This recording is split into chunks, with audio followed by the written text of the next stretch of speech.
Well, we've talked about some guys you're higher on, a couple unsexy QBs, but that give you some nice flexibility in terms of loading up everywhere else, plus Rashad Bateman. Is there any guys like everybody's in on, it seems, but you're just like, nah, I'm not seeing it?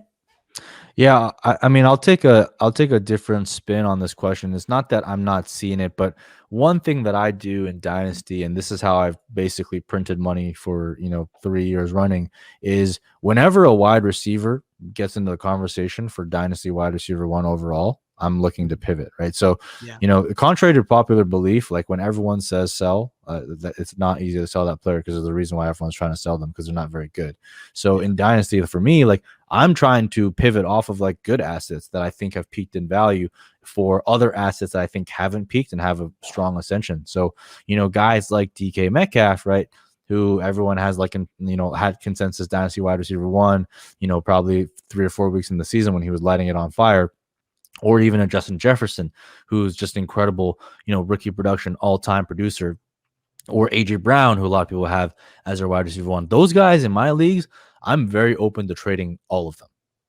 And what I'm looking for in return is another ascending wide receiver that I really like. Maybe a Jamar Chase, right? Maybe I'll give you some other names, maybe like a Brandon Ayuk, right? I'm looking to get one of them plus like future rookie first, because then what happens is if I'm right about that wide receiver, now I get another rookie first that is just guaranteed value increase on top. Or even if I miss on the wide receiver, I still have the rookie pick. So it's like I lost a little bit, but it's not the end of the world because there's other stuff coming. So I like to pivot off of really high-end wide receivers and trade down. Wide receiver trading down is the number one thing that everyone should be doing, but they don't, because everyone wants that dynasty wide receiver one. But when you think about it from a points per game perspective, they're not really winning you the league, right? It's really running backs and quarterbacks and tight ends. Wide receiver rank very, very low in terms of their wins above replacement. So it's not that I hate those players and I have them ranked highly, but just to give your viewers like a different frame of mind, those are the players that I typically try to trade off of. Even like Devante Adams and Stephon Diggs, like I'm trying to trade out of those guys before they hit the value cliff, which is, usually when they hit around 20, 28 years old. And that doesn't mean they suck after, right? Like there's a value cliff and there is a production cliff. So the way I think about it is I try and get out of a player when they're about to hit the value cliff. And then when I'm contending, I buy back in after they hit the value cliff, but they haven't hit the production cliff. So between ages 29. So guys like Keenan Allen, I'm adding that guy on all my contending teams. Guys like Michael Thomas, I'm adding them on all my contending teams, because at that point, their production is going to exceed their value. So that's kind of how I think about wide receivers when it comes to Dynasty.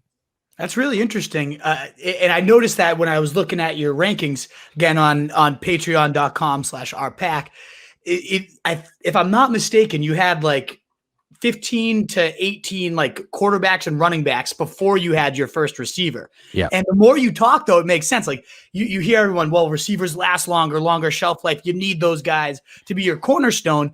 But it seems like more and more, I mean, Justin Jefferson last year, like they just keep re-injecting these guys. They're becoming more and more freakish on the outside, where it used to be like it takes 3 years for receivers to break out. Way long when I first started playing football. It seems like it's rookie year. If you're good enough, you're going to explode as a rookie the way the NFL is passing and going. So maybe you turn Jamar, obviously Jamar, we both did that. Justin Jefferson, you're, right at the top of rookie rankings right now, dynasty rankings.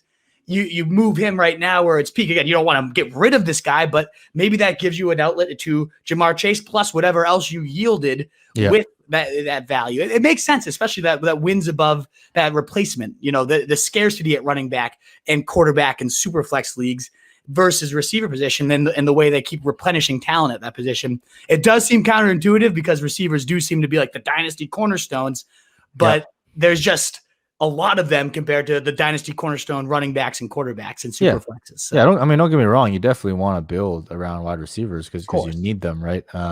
But it's just like whenever, like wide receiver 1 and wide receiver 10, like Devante Adams had a magical season, obviously, but like from him down, like you're not talking like really, really big differences, right? So you're not giving up point differential, and you never know like who's going to finish those wide receiver 1, right? Like last year, Devante Adams, I had him as my bet finishing the wide receiver 1, but the year before I didn't have Michael Thomas, right? So we're not very good at guessing who finishes number 1. So anytime you can kind of trade back into like similar type of talent and get rookie picks on top, I think that's a big W for any team out there. Yeah, 100%. A bunch of people just commenting in saying, they're loving this. This is awesome. They're heading over to YouTube to continue watching and all this good stuff. So a lot of good praise coming in from Mike. A lot of interesting questions too. I know my man Steve was asking about age. Steve, we covered that right at the beginning of the pod. Mike was commenting on how he doesn't really look at anybody. What was it, like over 25, 26? You're like, that's my threshold. That's my cutoff. Yeah. Early on in drafts, like it depends on the position, but like, I really look at people that are over 25 or 26 years old early on in the draft. Absolutely. Yeah. And what is up, you fantasy wolf? Thanks so much for tuning in. If you haven't already, share your thoughts in the comments, check out some more videos, and join the newest Wolfpack by subscribing below.